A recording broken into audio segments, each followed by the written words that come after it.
Amém. Glória a Deus. Aleluia. Deus abençoe, queridos. Ainda de pé, já que você está, fica um pouquinho. Abra Isaías 58. Eu vou ler o versículo 8 e 9. E aí você já toma o seu lugar em um minutinho. Isaías 58, o versículo 8 e 9. Diz assim: então romperá a tua luz como a alva, e a tua cura apressadamente brotará, e a tua justiça irá adiante de ti, e a glória do Senhor será a sua retaguarda. Então clamarás, e o Senhor te responderá. Gritarás, e Ele dirá: eis-me aqui. Se tirares do meio de ti o jugo, o estender do dedo e o falar iniquamente. Pai, no nome de Jesus, unge os nossos ouvidos, Senhor, para que nós possamos ouvir a tua voz essa noite. Unge os nossos olhos, Pai, para que as escamas da cegueira caiam e nós possamos te ver.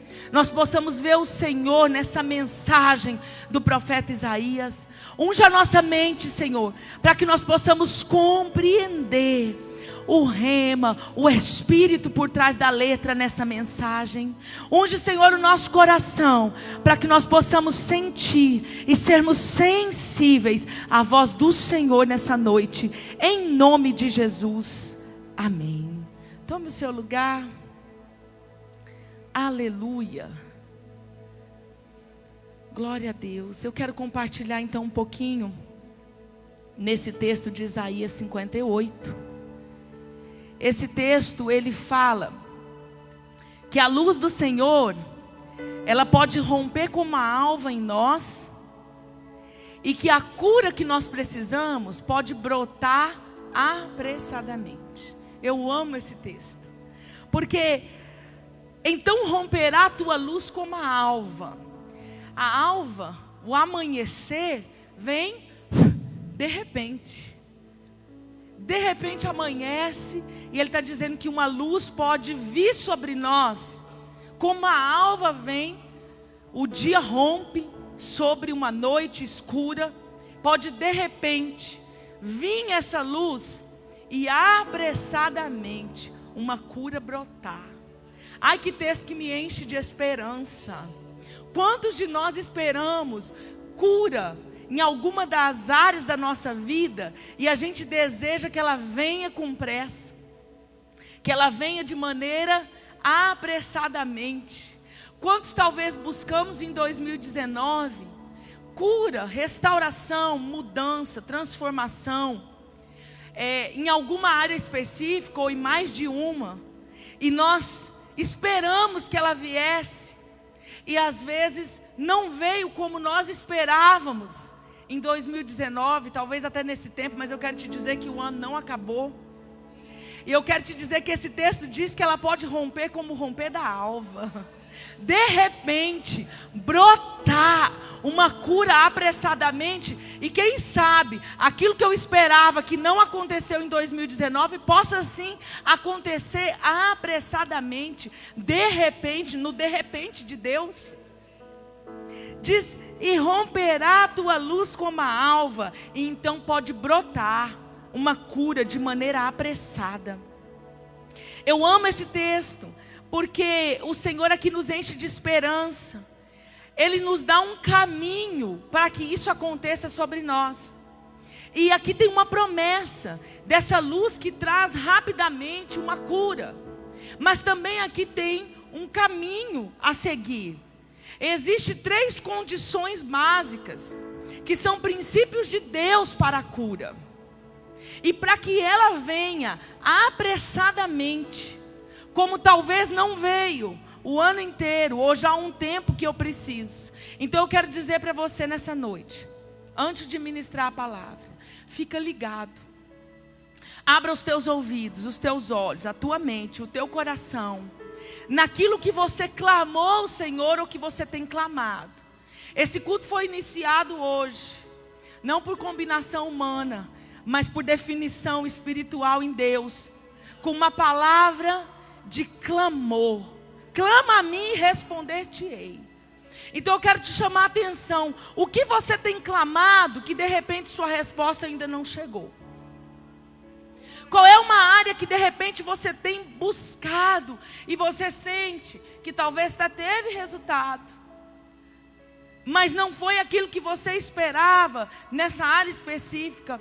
Pode estar aqui uma direção de Deus para uma cura que se apressa, envia a teu favor ou ao meu também. Então eu quero te pedir, ouça essa mensagem no seu contexto de clamor. Pelo que você tem clamado? O que você tem buscado em restauração, em cura, em transformação, em agir de Deus? Então aqui tem uma promessa de uma luz que quando ela vem, rapidamente vem com ela um nível de cura. Vem uma cura que pode mudar a minha maneira de pensar, pode mudar o meu dia a dia, pode mudar a circunstância em que eu estou, porque toca a minha vida de dentro para fora. Então toca dentro e toca fora. Então pode mudar dentro e pode mudar o externo também. 3 condições esse texto vai falar para que essa cura brote. Ele vai falar sobre tirar o jugo, o dedo de acusação e o falar inadequado. Então eu quero conversar um pouquinho com vocês, começando pelo contexto de Isaías. Esse profeta tinha uma ordem de Deus para anunciar ao povo as transgressões, os erros, aquilo que estava desagradando o coração de Deus naquele tempo. Então Deus levantou Isaías e falou assim: vai falar com o povo, porque eu tenho um recado para o povo. Eu tenho algumas coisas que eu preciso organizar, eu preciso profetizar, eu preciso falar que não estão me agradando. E Isaías, ele obedece, e o Senhor declara aqui nesse texto que o povo busca a sua face com uma interrogação. O povo naquele tempo estava clamando a Deus com um ponto de interrogação. Qual era o ponto? Por que o Senhor não está me atendendo? Por que eu estou clamando e a minha resposta não está chegando?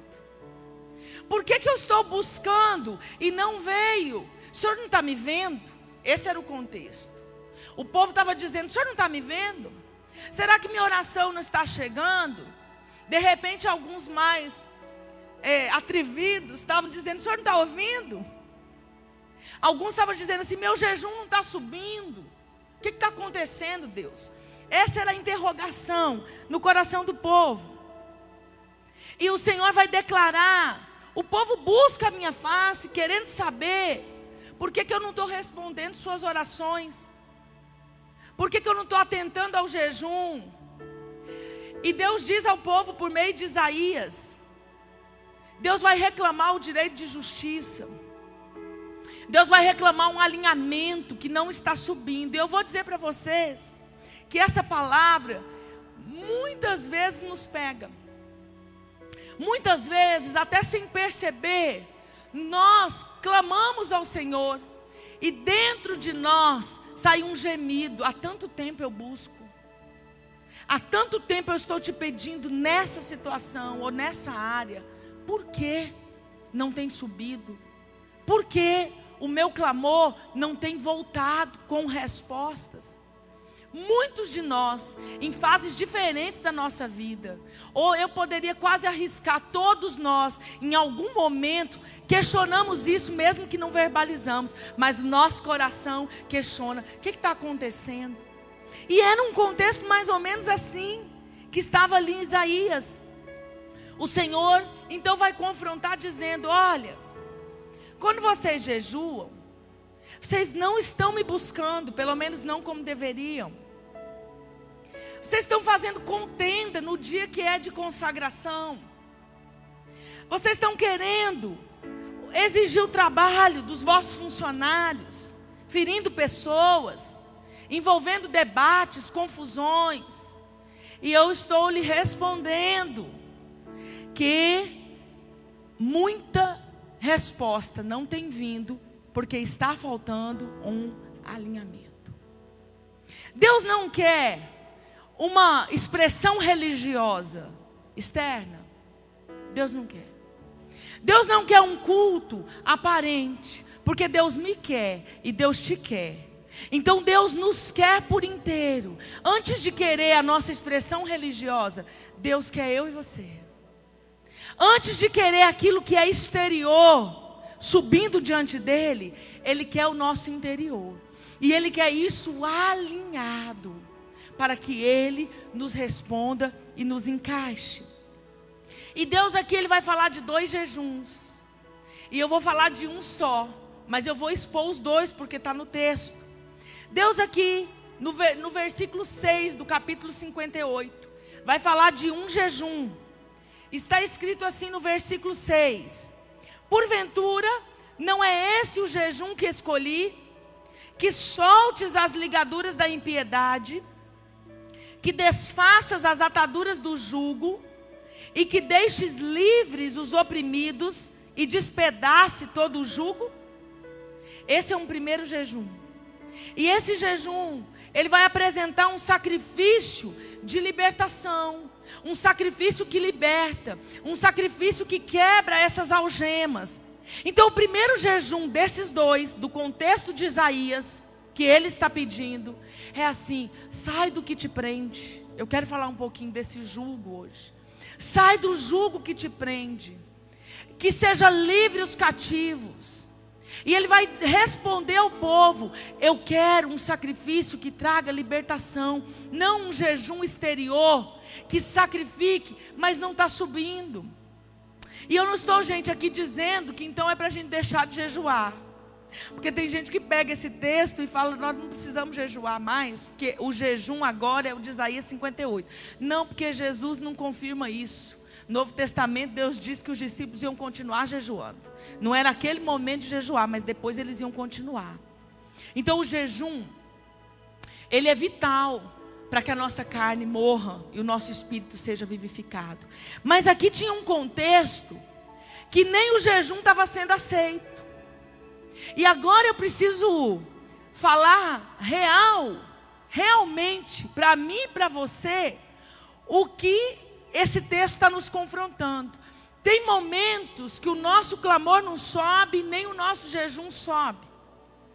E nós às vezes ficamos fazendo um sacrifício de tolo por coisas simples.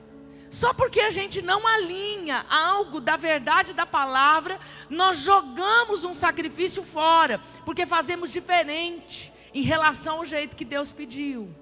Ele diz: não deixa uma coisa, mas também não deixa outra. Então, alguns momentos, às vezes nós clamamos a Deus e achamos Deus injusto em tardar em nos responder, e diz: mas eu tenho levado uma vida de consagração, eu tenho levado uma vida de jejum, eu tenho levado uma vida de oração na madrugada, mas Deus não está me respondendo.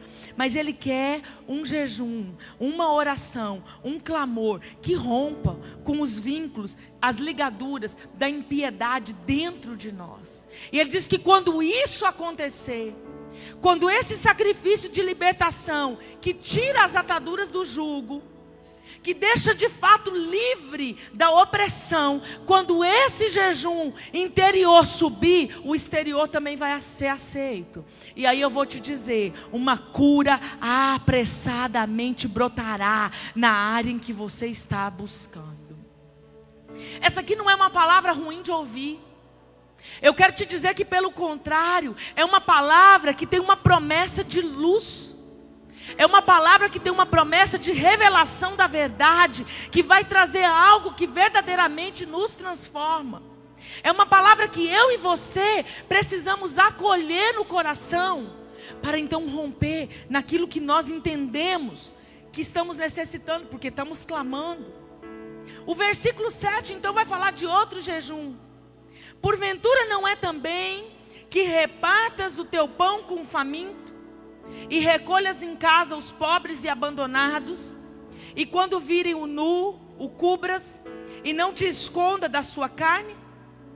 Esse é um jejum da caridade. Então ele separa as duas coisas aqui. Um jejum de ajuda ao necessitado, Mas eu não vou entrar nesse jejum hoje. Essa é uma outra pregação. Então eu quero falar desse jejum que liberta da opressão, que tira do cativeiro, mas que muito mais do que isso, sobe diante de Deus e atrai uma luz tão intensa, que rompe como o amanhecer do dia a nossa cura, naquilo que de repente nós não alcançamos ainda, até esse dia do ano de 2019. Então o versículo 8 e 9 que eu comecei lendo: então romperá a tua luz como a alva, e a tua cura apressadamente brotará, e a tua justiça irá adiante de ti, e a glória do Senhor será a tua retaguarda. Então clamarás, e o Senhor responderá, gritarás, e Ele dirá: eis-me aqui. Se tirares do meio de ti o jugo, o estender do dedo e o falar iniquamente. 3 chaves aqui, para que essa cura possa romper como a alva, e de maneira apressada tocar a sua vida e me tocar também. Primeira coisa, se tirares do meio de ti o jugo. Gente, o jugo literalmente é um jugo como o jugo de antigamente, que ligava 2 animais. No mundo espiritual é bem isso, a palavra está bem colocada do que acontece na realidade espiritual, dando um exemplo do físico. Um jugo era um aparato de madeira que ligava 2 animais para o serviço, 2 bois, por exemplo. E aquela canga colocada não deixava que eles se apartassem. Onde um ia, o outro estava obrigado a ir junto. E esse jugo, Deus, Ele vem em Jesus, no Novo Testamento, dizer assim: recebe o meu, é leve, o fardo é suave, o jugo é leve, recebe o meu jugo, anda comigo, anda ligado comigo, que a coisa vai ser mais suave. Essa é a promessa de Jesus. Agora, em algumas áreas, quando nós não aceitamos, ou não escolhemos esse jugo leve e suave de Jesus, nós corremos o risco de ter um jugo que nos prende ao nosso inimigo. Por isso, todas as áreas que manifestam ainda opressão na nossa vida, é necessário que o jugo seja quebrado e que nós possamos entender como funciona o mundo espiritual, para ser livre de espíritos opressores que muitas vezes estão impedindo a ação que nos transforma, a atitude que nos transforma. Então, claro que primeiramente ele vai falar de pecado, porque a primeira coisa que traz um jugo sobre a minha vida é um pecado não arrependido. O que é um pecado não arrependido? Não é algo que acontece acidentalmente e que eu me arrependo, conserto, abandono. Mas existem pecados que trazem um jugo na vida das pessoas, porque elas passam de repente o ano inteiro caindo, voltando, caindo e voltando naquela mesma área. Isso então se transforma um jugo, porque se torna um pecado que não teve arrependimento, que não teve mudança, que não teve uma metanoia, um caminho de volta naquela situação. Então aqui Deus estava dizendo: olha, tira o jugo, tira aquilo que nós não conseguimos renunciar e abandonar, e que entristece o meu coração, que entristece que viola a minha lei, entristece o meu coração em relação a essa prática. E esse pecado Deus vai falar para o povo: tira. Isaías levantou e profetizou: tira o jugo. Essa ligadura da impiedade, de algo que não foi abandonado, está atrapalhando a sua cura de vir apressadamente.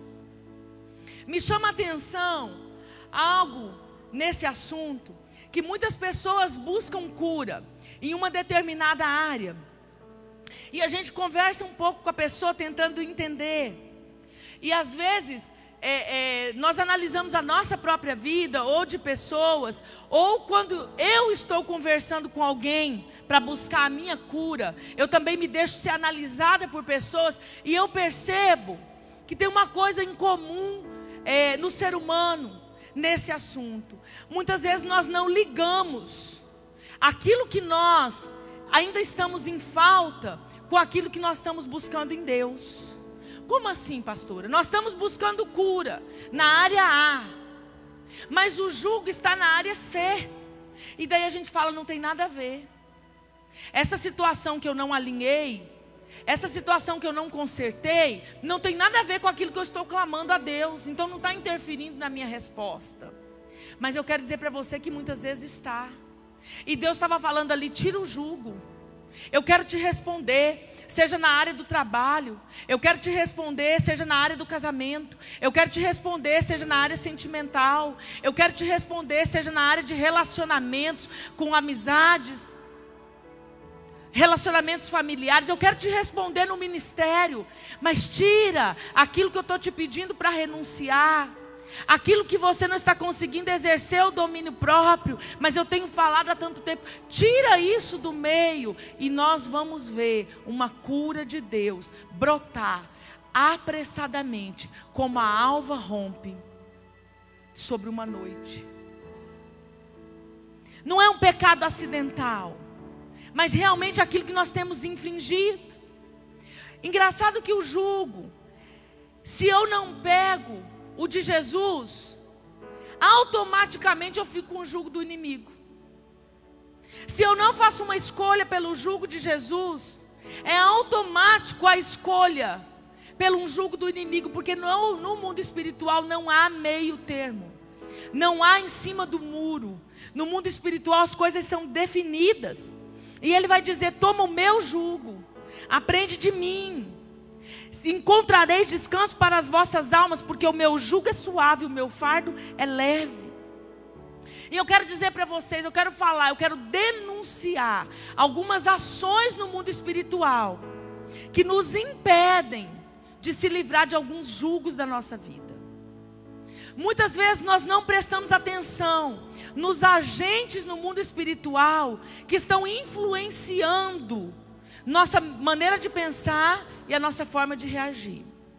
Por quê? Porque eles não são visíveis, porque os nossos olhos carnais não enxergam. E por mais que a gente conheça, saiba que existe um mundo espiritual, muitas vezes a gente não sabe como guerrear nele. E essa questão de jugo, eu estou lutando constantemente contra agentes espirituais da maldade nas regiões celestiais. Por exemplo, eu quero denunciar a ação dos espíritos de sedução e aliciamento, que eles são facilitadores de encarcerar pessoas no jugo.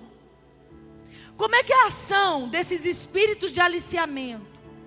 Eles trabalham no mundo espiritual para persuadir, inclusive e principalmente pelo ouvido, a vida de pessoas. É o primeiro que eu quero denunciar nessa noite. Espíritos aliciadores que trabalham na audição do ser humano para fortalecer os jugos e prisões que às vezes nós não conseguimos romper. E repito, isso coloca em jogo a cura que nós estamos buscando de maneira apressada e de repente não está vindo. Como é que é a ação desse espírito de sedução e aliciamento pelo ouvido? Normalmente eles falam em primeira pessoa. Por quê? Porque eles estão ali de maneira camuflada. Então eles vão falar com uma pessoa em primeira pessoa, aliciando o seu ouvido a cometer algo que eu sei que o Senhor quer que eu abandone e que eu não estou conseguindo deixar. Mas eles vão falar em primeira pessoa para tentar implantar na sua mente que o pensamento é seu, que é você que pensa. Então ele coloca um pensamento em primeira pessoa para que eu ache que aquilo está vindo de mim. Quantos espíritos aliciadores não têm levado um jugo pesado de opressão demoníaca sobre pessoas? Por exemplo, um espírito de morte. Às vezes alicia por anos ou por meses uma pessoa, até que ela se suicida. Estou dando um exemplo assim de ação, e você vai levar naquilo que te cabe. Porque eles começam a colocar pensamentos em primeira pessoa. Eu não mereço viver. Para que eu estou aqui? eu não sou digna do que eu estou vivendo. Eu poderia desistir. Então ele coloca o pensamento em primeira pessoa e começa a aliciar. Essa é uma voz espiritual maligna que acessa o ouvido de um ser humano e começa a aliciar. Às vezes não é uma questão de morte, dando sugestão em primeira pessoa ao suicídio, a tirar a vida. Mas às vezes esse é um aliciamento que vai trabalhar um adultério na vida de um pai de família, trazendo sugestões em primeira pessoa, que entram pelo ouvido, que formam pensamentos, que tramam ideias, para que venham sentimentos, desses sentimentos ao coração, até que o aliciamento seja tal, que a vontade é dominada por essa ação e se comete o adultério. Então eu trouxe duas coisas assim, bem definidas, né? Espírito de morte, suicídio, espírito de moralidade, adultério. Mas isso, gente, se nós fôssemos aplicar em vícios de imoralidade, vícios de bebida, se nós fôssemos aplicar em vícios de compra, em todas as outras coisas, a ação do espírito aliciador e molestador é a mesma. Ela entra pelo ouvido e ela começa a trazer sugestões na mente, geralmente em primeira pessoa, para que eu acredite que aquela ideia é minha e eu comece a assimilar aquilo. Mas Deus diz: deixa o jugo. Então eu não tenho como deixar o jugo se eu não identificar o agente por trás daquela ação. Então eu preciso discernir na minha mente o que está trazendo determinados tipos de opressão e me levantar contra isso, dizendo: não aceito esse pensamento, não aceito essa sugestão que entrou pela minha audição, não aceito esse sentimento que não é meu, essa voz não é minha, eu não penso assim, isso não está alinhado com a palavra de Deus. Então sai, desocupa a minha mente, desocupa as minhas emoções. Eu preciso me posicionar contra a ação dos espíritos aliciadores. Espíritos torturadores. Essa é uma ação, gente, que chega a ser uma tortura. Pode ser física e pode ser espiritual. Pode ser uma tortura mental e pode ser inclusive uma tortura física. Tem muitas questões físicas que estão sendo doenças que torturam verdadeiramente uma pessoa. Tem muitas questões espirituais que têm torturado a mente de pessoas, com o pânico, por exemplo, com situações de ataques noturnos, que vêm por quê? Por espíritos opressores que vão torturar a pessoa. Pastora, mas como eles entram? É claro que tem uma brecha, por isso que Deus está dizendo: tira o jugo. Tira do meio de ti o jugo. Por onde eles entram, é esse o local que nós precisamos cortar. Por exemplo, no caso dos espíritos torturadores, um principal motivo é a falta de perdão. Porque a amargura, ela hospeda, ela permite a ação desses espíritos de tortura. Tem pessoas que chegam a um estado de loucura, de tanto desequilíbrio, por questões do coração, pela falta de perdão, por questões que não foram resolvidas nas suas emoções. Tem doenças físicas, dores que estão totalmente ligadas a essa pressão de tortura. Ossos, situações nos ossos, que estão totalmente ligadas a uma questão do ataque desse espírito de tortura. E eu preciso tirar o jugo da minha vida para repreender e dizer: eu não tenho jugo com Satanás, meu caminho é com Jesus e o fardo dele é leve, é suave. Queridos, 1 ano debaixo desses espíritos opressores, uma pessoa pode chegar no final do ano achando que não valeu a pena caminhar com Jesus o ano todo, que foi um ano pesado, que foi um ano de opressão. E às vezes a questão está em simplesmente se posicionar em relação ao ataque espiritual e tirar o jugo que está hospedando, o pecado que eu ainda não consegui exercer domínio próprio, a situação que Deus me mandou alinhar e eu não consegui alinhar. E aí, os espíritos de coação vão coagir por meio dessa ação que entra pelo ouvido, por meio dessa situação, né, que vem para oprimir, vão coagir. O que é coação? É ir colocando num beco tão encurralado, até que o domínio próprio vai embora, e a pessoa começa a ceder nas suas vontades, nas suas reações, e aí, quando está nesse nível, um abismo chama o outro abismo. Aí depois disso, um ataque de escravidão, porque aí entram os espíritos de escravidão. Por isso que tem situações que a gente não resolve no início e elas vão viciando. Por exemplo, a pornografia. Muitos não procuram ajuda no começo, não procuram posicionamento no começo, e eles começam a ouvir sugestões. É melhor a pornografia do que de fato cometer uma fornicação.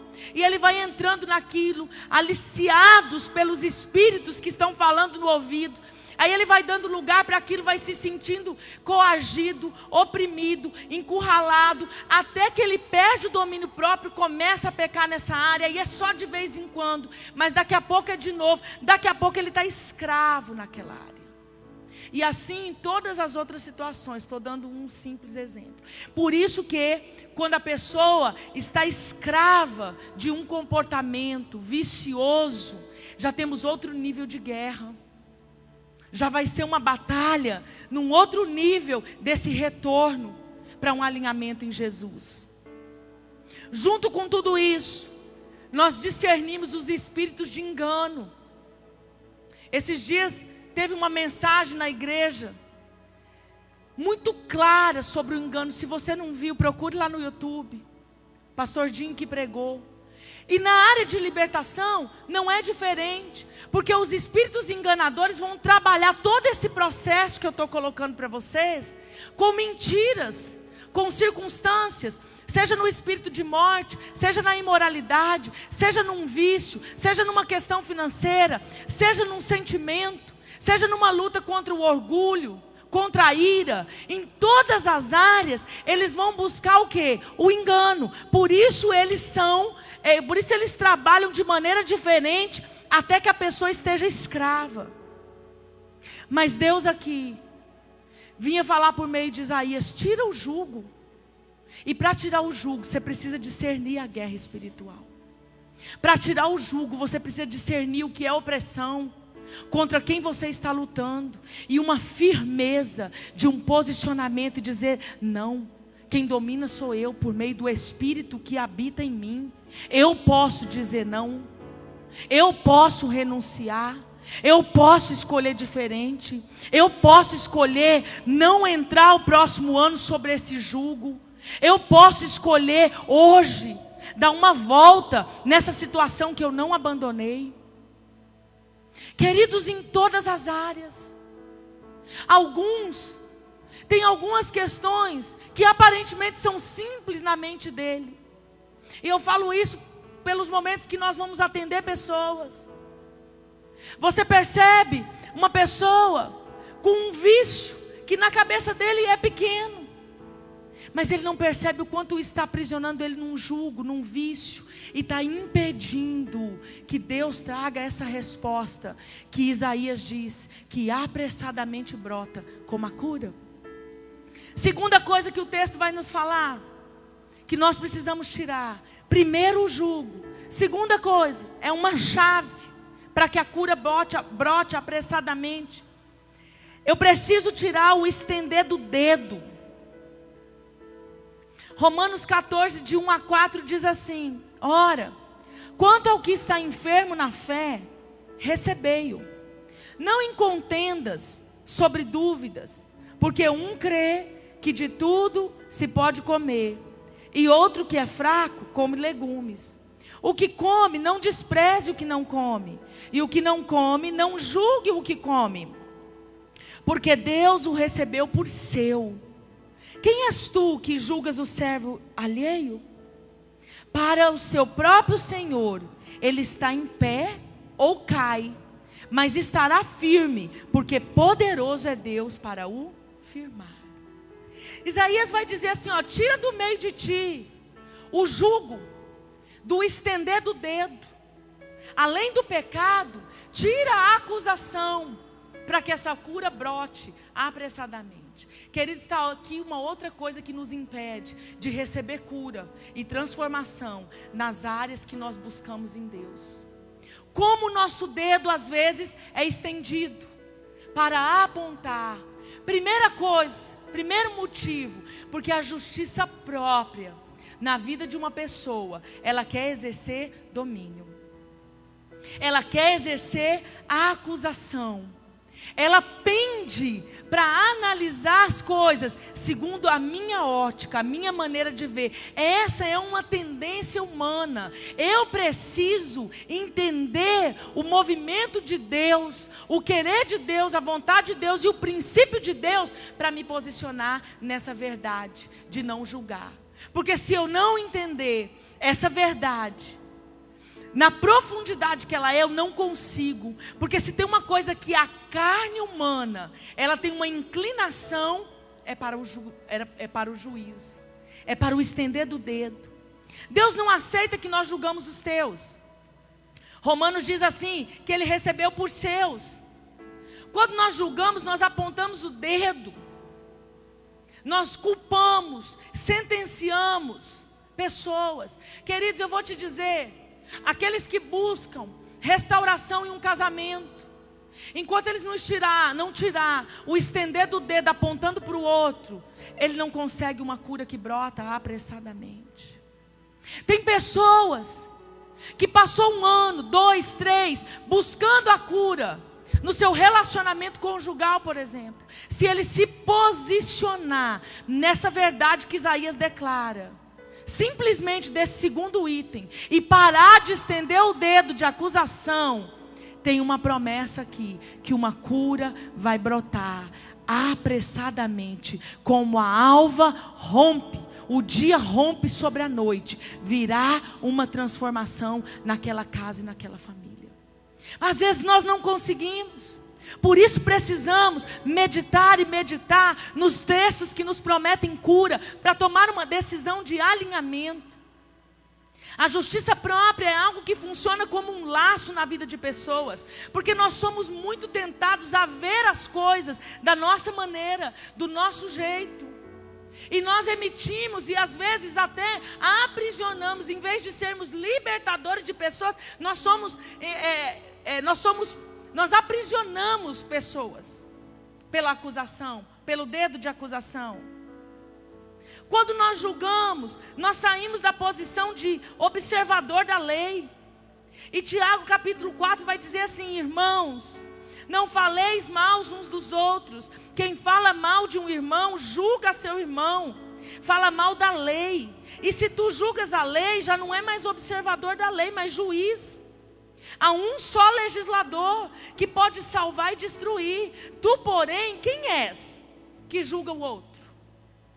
Ah, queridos, essa palavra nos confronta, mas eu vou te dizer, essa palavra traz uma cura que brota apressadamente.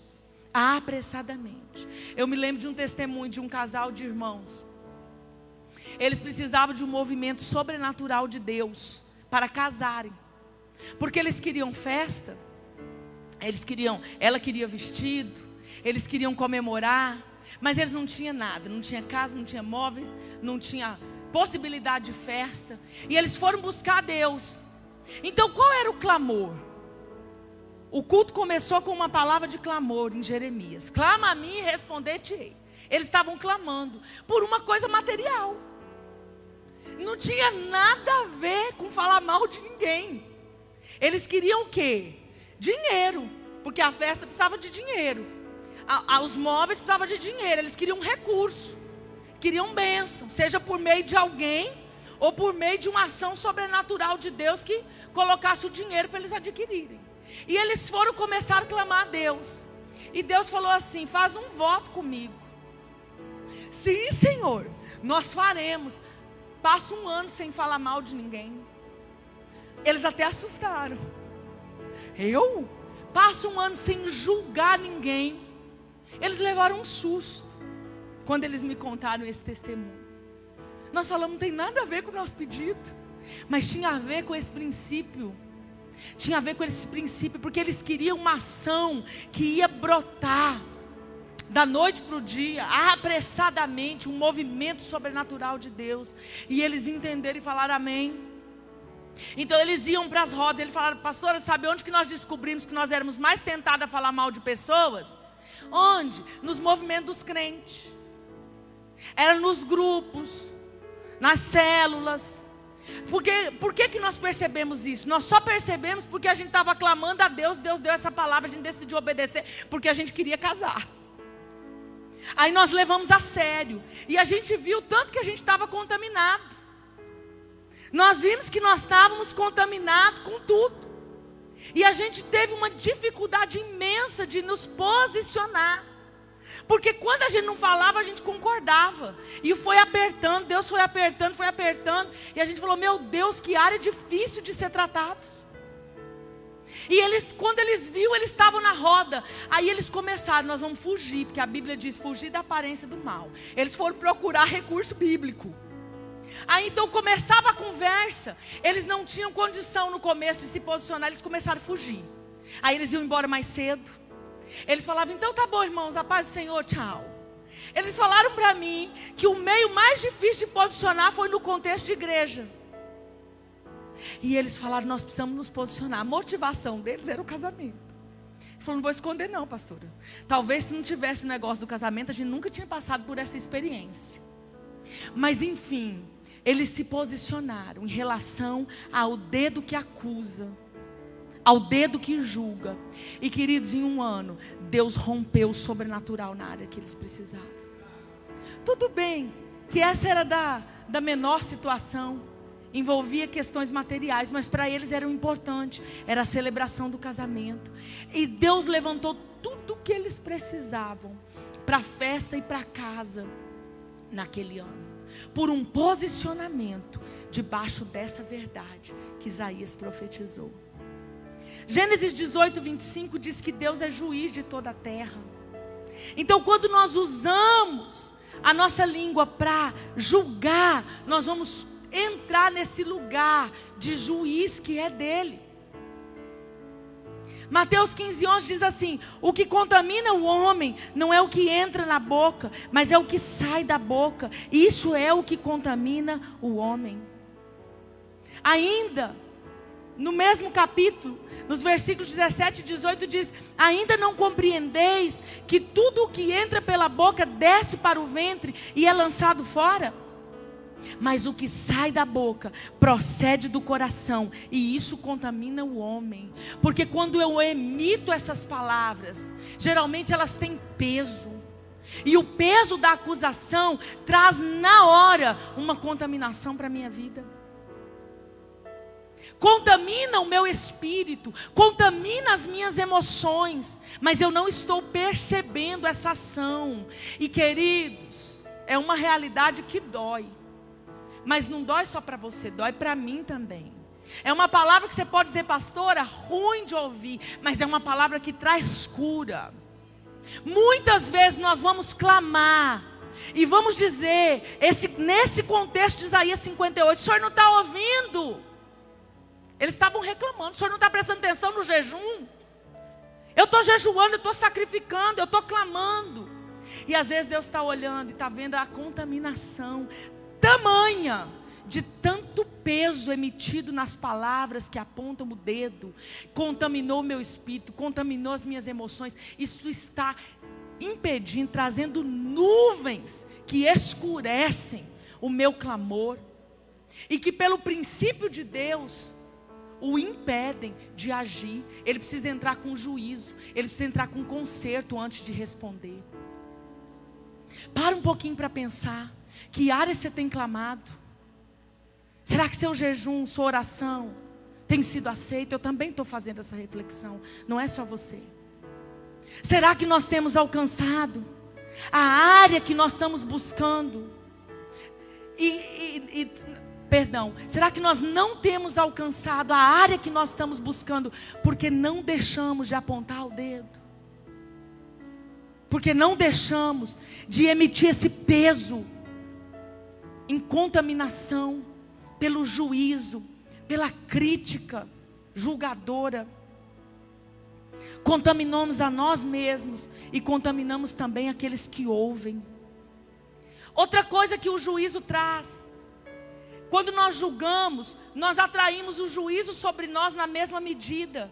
Não julgueis para que não sejais julgados. Porque com o juízo com que julgardes, sereis julgados. Com a medida que tiveres medido, vos serão medidos. Então, às vezes, nós nos colocamos numa situação de duro juízo por causa daquilo que nós estamos apontando. Deus irá julgar todas as coisas, não se preocupe. Salmo 9:7 diz: o Senhor reina para sempre. Ele estabeleceu o seu trono para julgar. Ele vai julgar todas as coisas. Não se preocupe, que essa é uma área que existe um justo juiz com uma balança fiel para julgar. Existe um justo juiz que não deixa passar nada, que vê o seu contexto, o contexto dos seus relacionamentos, que vê o contexto das pessoas que você convive, que vê o contexto do seu meio de trabalho, que vê o contexto do seu meio de igreja, que vê o contexto do seu ministério. Existe um juiz que vê o seu contexto familiar, o seu contexto de parentela, e ele é justo com uma balança fiel. E a sua e a minha Bíblia diz que ele promete, ele diz acerca dele, do caráter dele, que ele é Senhor e julgará todas as coisas. Terceira coisa que nós precisamos tirar, terceira chave, que o texto de Isaías 58 nos leva a compreender, para que uma cura brote sobre a nossa vida apressadamente: o falar iniquamente. E é claro que o juízo geralmente sai pela boca, mas o falar iniquamente ainda estende um pouquinho mais. Falar coisas vãs, vaidades da alma.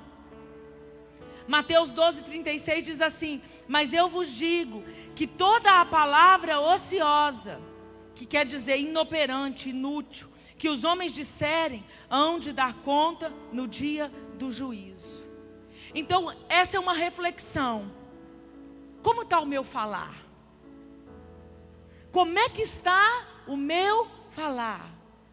Primeira coisa, na hora que eu estou ainda na aflição, esperando resposta, que a minha cura não brotou apressadamente, será que as palavras torpes ainda saem? Porque Efésios 4 diz: não saia da boca nenhuma palavra torpe, mas só que for boa para promover edificação, para que dê graça aos que ouvem.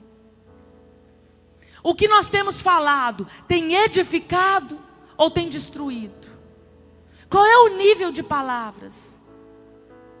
Será que isso está atrapalhando a minha cura de brotar apressadamente e a minha resposta de chegar? Será que eu tenho clamado, buscado com oração, com jejum e com súplica, e a cura não vem como o romper da alva, essa luz que liberta não chega? Por conta dessa contaminação, palavras torpes, elas ainda existem? Xingamentos, imoralidade liberada pela boca, ira liberada pela boca, murmurações carregadas de um poder destrutivo. Aqueles que frequentam o culto de quarta, nós pregamos muito sobre isso o ano passado, o começo desse ano. A murmuração, ela abre uma porta para um espírito chamado destruidor. Esse é o contexto bíblico sobre murmuração. A pessoa que murmura, ela abre uma legalidade direta para a destruição. Então, às vezes, aquela área que eu estou clamando está sendo duramente afetada e destruída, porque pela palavra da minha boca eu mesmo estou dando essa legalidade.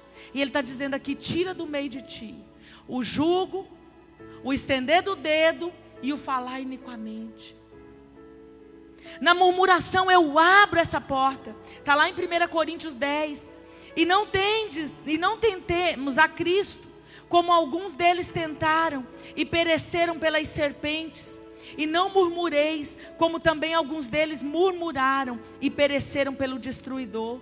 1 Coríntios 10, 9 e 10. Na murmuração eu abro a porta para isso. Ele diz: fazei todas as coisas sem murmuração e nem contenda, em Filipenses. Será que o que está atrasando o meu processo de cura? Será que o que está atrasando a minha resposta de chegar? Será que em 2019, a área que eu tanto busquei, gemi e chorei, não aconteceu? Porque teve pouca gratidão e muita murmuração?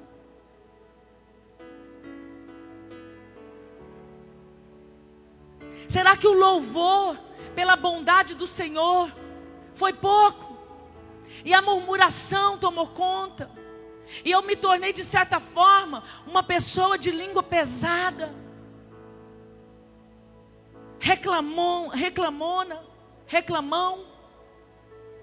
murmurando e só vendo aquilo que Ele não fez, ou que eu acho que Ele não fez, mas deixando o caminho da gratidão, de ver tudo que foi feito e contemplar todas as vitórias e conquistas. Queridos, eu quero te dizer que, segundo esse texto de Isaías 59, num contexto bem direto do que aquele povo estava vivendo, esse foi um impedimento da voz deles serem ouvidas e da resposta deles chegarem.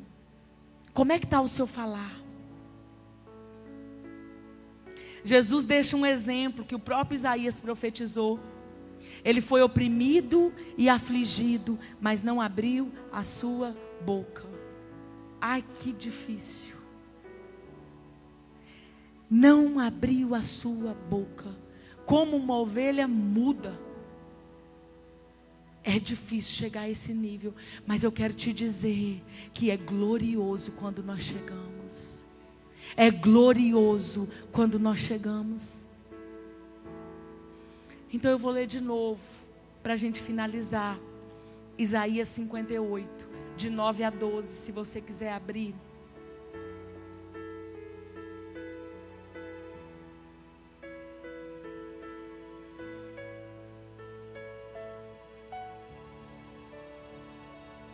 Então clamarás e o Senhor te responderá. Gritarás e Ele dirá: eis-me aqui. Queridos, pensa comigo na glória que é uma pessoa clamar e o Senhor responder imediatamente. Pensa comigo na glória que é a pessoa fazer um grito de clamor e Deus dizer: o que foi, meu filho? Estou aqui. Pensa na promessa desse texto. Pensa na glória de uma necessidade que nós precisamos, de uma ajuda, de um conserto, de uma cura nas emoções, na mente, no corpo, seja lá onde for, e eu clamar e dizer: preciso do teu socorro, e Ele dizer: estou aqui. Essa é a promessa desse texto.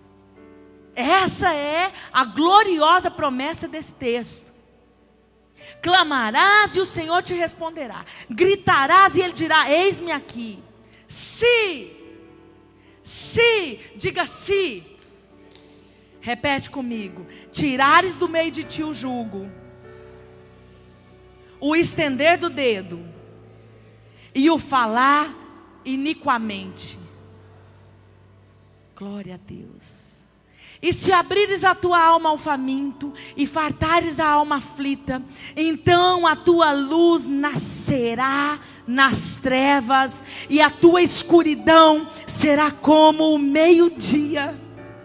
Pensa na área de trevas resplandecendo luz como o meio-dia. Pensa na área que talvez há anos você busca, que talvez o ano de 2019 você buscou e não aconteceu. Pensa rompendo da noite para o dia e de trevas resplandecendo luz como se fosse o meio-dia. Essa é a promessa.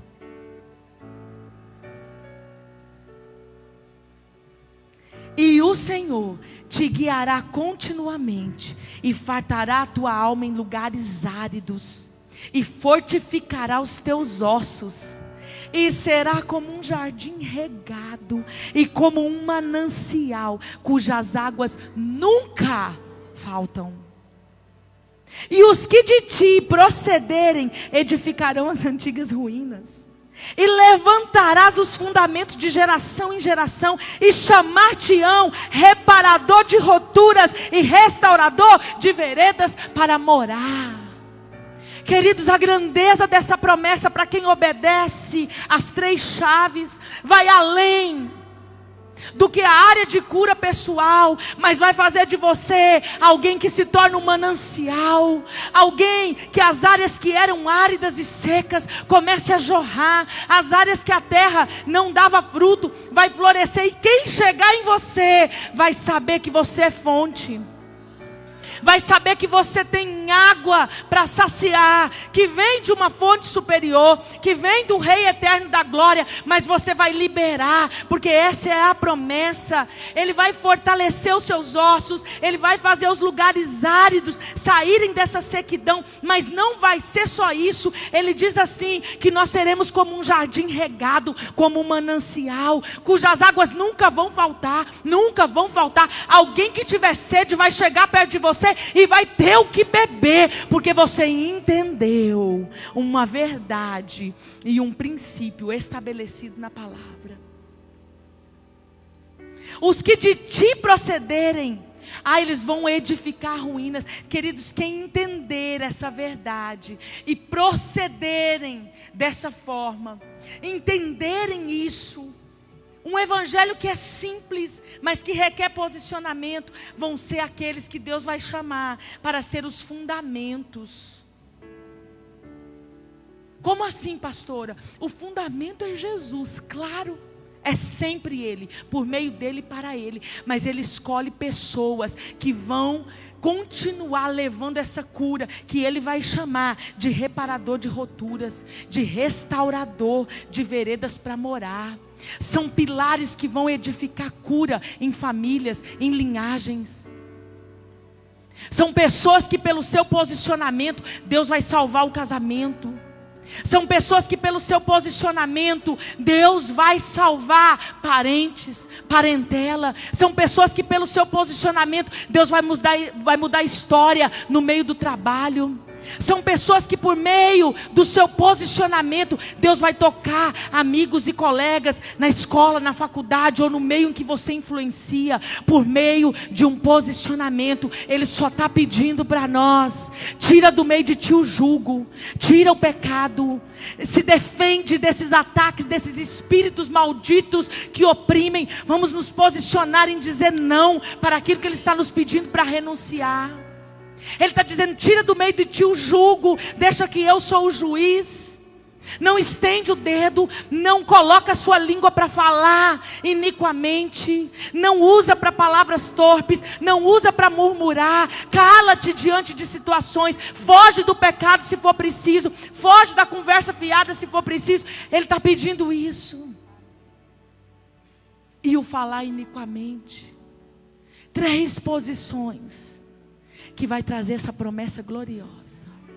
Não tem como viver promessas do Senhor sem nos posicionar. Queridos, a minha oração nessa noite é que o teu ouvido se abra para essa mensagem. Que o teu ouvido se abra, que a tua mente acolha, que o teu coração acolha essa verdade, para que nós possamos pensar: o que eu estou buscando? Qual é o meu clamor? Porque Ele promete: clama a mim e responder-te-ei. E aqui Ele diz: tira o jugo que te atrapalha de viver uma cura, que tira de uma situação de trevas e rompe como a luz do meio-dia, mas que vai além, que me faz ser um manancial de águas, um jardim regado que nunca falta. Amém? Eu quero orar com você. Fecha os teus olhos ainda sentado.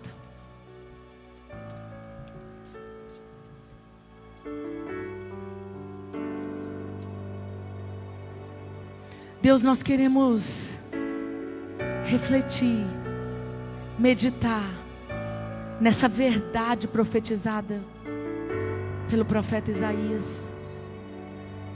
Porque Deus, é uma promessa que nos enche de esperança. É uma promessa, Senhor, que nos mostra um caminho de ser reparadores de roturas, restauradores de veredas. É uma promessa, Senhor, que nos leva a edificar antigas ruínas, a levantar fundamentos de geração em geração, a ser um jardim regado como um manancial cujas águas nunca faltam. Que glorioso, Senhor. Mas esse texto, Pai, nos diz que nós precisamos para isso tirar do meio de nós o jugo, o estender do dedo e o falar iniquamente. Então nós queremos, Pai, nessa oportunidade nos arrepender e te pedir perdão, Senhor, por todas as vezes que o nosso dedo esteve estendido. Perdão, Senhor, por todas as vezes que nós julgamos, que a nossa justiça própria falou mais alto, que nós saímos da posição de ser observadores da lei e passamos à posição de juiz da terra.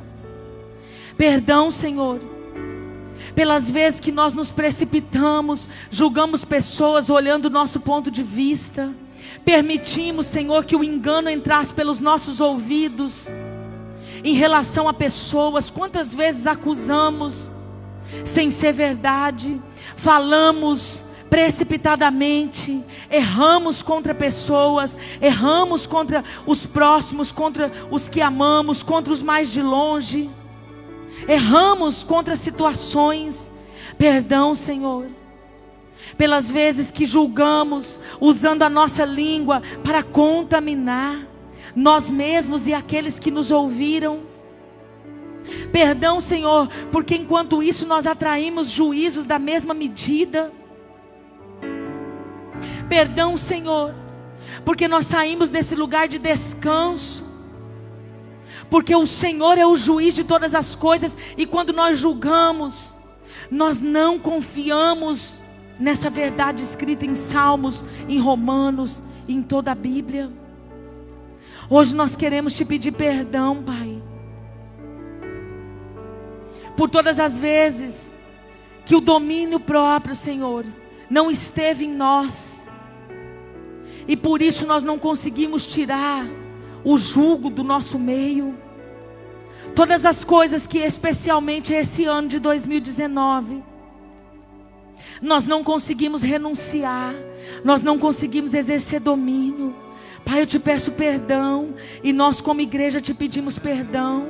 Seja vícios, por comportamentos, seja questões, Senhor, na área de imoralidade, seja questões na área financeira, seja sentimentos, seja no orgulho, seja na ira, em tudo que nós não dominamos e nos colocamos debaixo desse jugo de opressão, nós te pedimos perdão.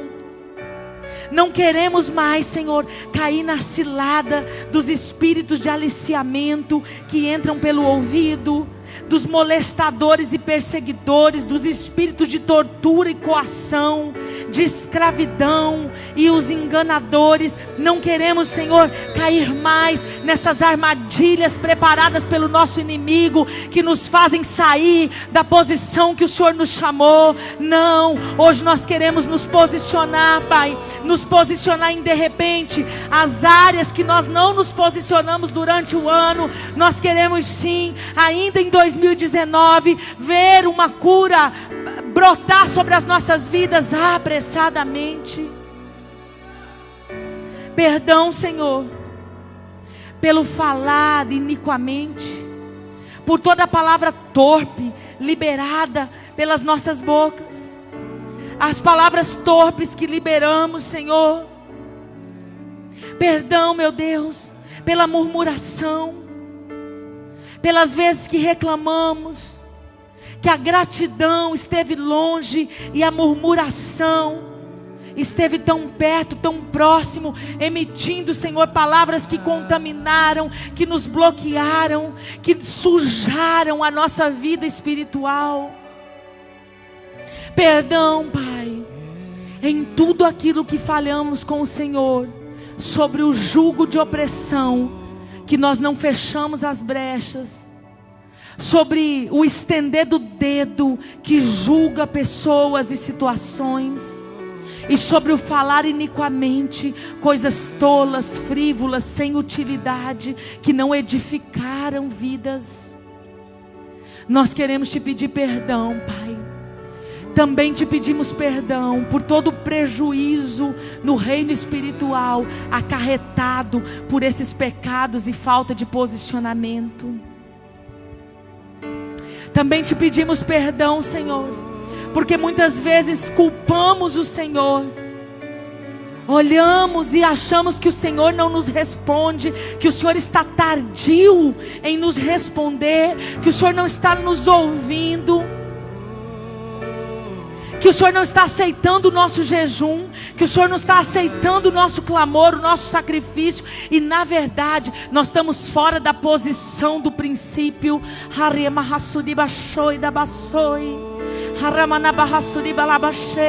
Mas hoje, Pai, hoje é nessa noite que nós queremos ter uma posição em relação às áreas que o Senhor nos tocou por essa palavra. Nós queremos um conserto aqui hoje, Senhor, deixando o nosso pecado no altar e clamando ao Senhor por uma chance de começar de novo. Ao sair daqui, nas áreas que nós fomos tocados, nós queremos uma chance, queremos zerar essa conta pelo poder do Teu perdão, do Teu sangue, e queremos começar de novo, Senhor. Queremos caminhar para esse jardim, para sermos esse jardim regado como um manancial cujas águas nunca faltam. Fica de pé, querido.